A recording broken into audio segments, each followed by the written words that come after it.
I think if we talk about ASEAN, we simply cannot ignore Indonesia, because Indonesia is actually contributing about 40% in ASEAN economic community, and also if we also learned in the 90s that the first of the CEPT, which is Comprehensive Economic Partnership Agreement among ASEAN countries, actually Indonesia played an very important role. Now, the risk is actually currently, which I see, is that Indonesia is vacuumed from the discussion. Last year, when Indonesia took the chairmanship in ASEAN,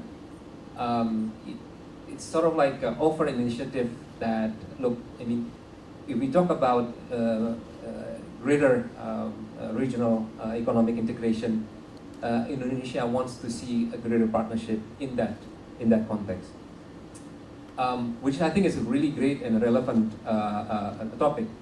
However, the leadership will be tested. It is remain to be seen whether this new government in 2014 will remain committed to drive the idea, because as I think as Vikram mentioned, there are also other competing ideas on the table or in the room, which is TPP.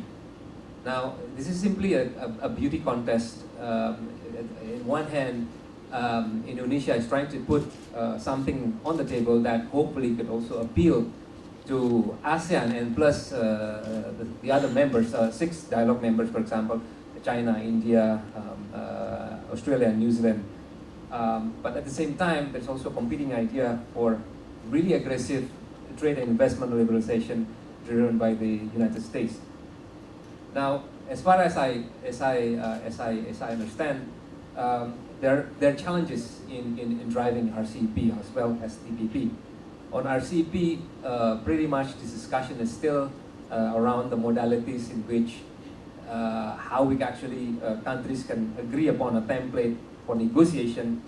And on this role, Indonesia actually plays an important role because it is the coordinator for RCEP. At the same time, TPP, although it's really interesting, but I think the challenge will be how do you have an honest discussion and a frank discussion with countries in which state capitalism or the role of state-owned enterprise are still seen as important driver for economic development, such as in Malaysia and also Vietnam. So I think those are the challenges. But internally, I think here in Indonesia, I think everyone sees, I mean, this year is a year of consolidation. We've been seeing that the central bank has been actively pursuing measures to stabilize the economy, which it means that the growth will remain to be lower than it used to because of the idea of addressing current account deficit, etc. So the name, I guess, the priority for Indonesia for now and also perhaps next year is pretty much internal consolidation of its macroeconomic, but also in reform priorities. So the challenge is, also the big question for ASEAN is, because Indonesia is seen as a leader, whether Indonesia still has the sort of enthusiasm to lead in 2014 and also 2015. Thank you very much, Pak Syamsul, for your comments. I would like to move to our neighbors in Singapore. I would like to start with Pak Leonard Sebastian, a familiar face, to share his thoughts and views with the other panelists and the audience. Regarding some concerns we have here in this part of the world, I think the key issue that we want to stress is ASEAN coherence. How will ASEAN evolve over the course of the next 10, 15 years would be fundamental. Institution building had been significant since the end of the Cold War. We've seen the development of first generation institutions that evolved after the end of the Cold War, specifically the ARF and institutions like that. But now we are moving into a second stage of institution building, the EAS, there is the TPP, the RCEP frameworks. The question is, where does ASEAN play its role? Is ASEAN the driver? Does ASEAN have a place then in the current security and economic frameworks going forward, considering the emergence of China, India, and of course our desire to see the United States more engaged over the next 5 to 10 years. So that is one point I want to stress, the whole issue of ASEAN coherence. The next issue is maritime security. We are observing now a destabilizing situation in the South China Sea, and our great concern is whether we will have consensus going forward on the type of norms that we want to see instituted in this part of the world regarding maritime security.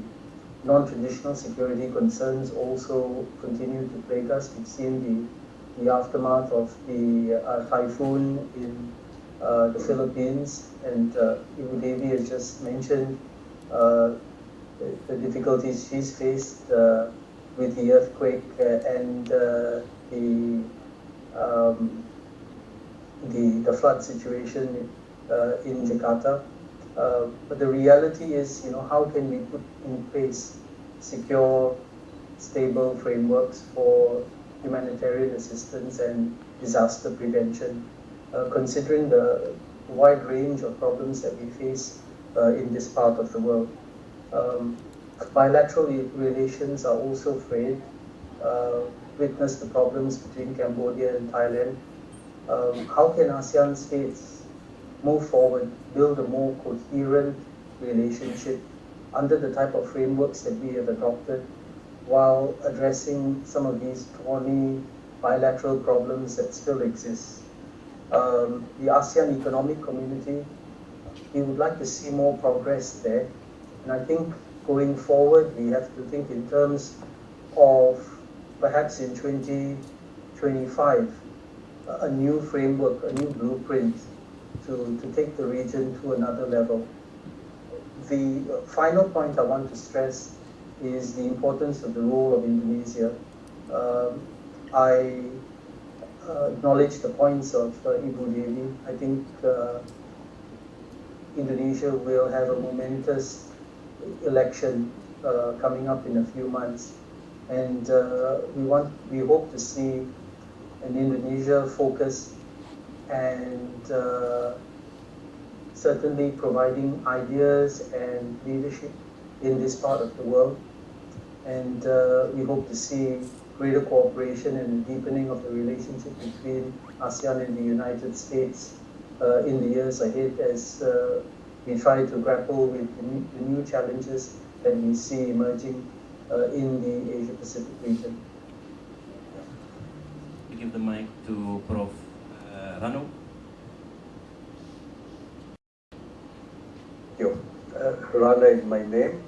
As the chair of factors that I think have placed Southeast Asia or ASEAN in limelight in the last few months, last year or so. First, as Vikram noted, Fed tapering has begun. It will be gradual over an extended period of time. Because of that, emerging markets all around the world are slowing. The BRICS are no longer the BRICS. South Africa, Russia, and Brazil are in fact growing slower than the US, lower than 2% per annum. So they have lost their speed. China is slowing down. But ASEAN is still going strong, as the chair, Mr. Aziz, mentioned at the very outset. In fact, in a conference recently, somebody wants to be this guy who coined the word BRICS from Goldman Sachs. Okay, Jim, right? Jim. Somebody talked about mint. I asked, what is mint? Mexico, Indonesia, now part of the world, Nigeria, and Turkey. They are the fastest growing emerging markets now. Mint. So in that context, ASEAN has come into limelight.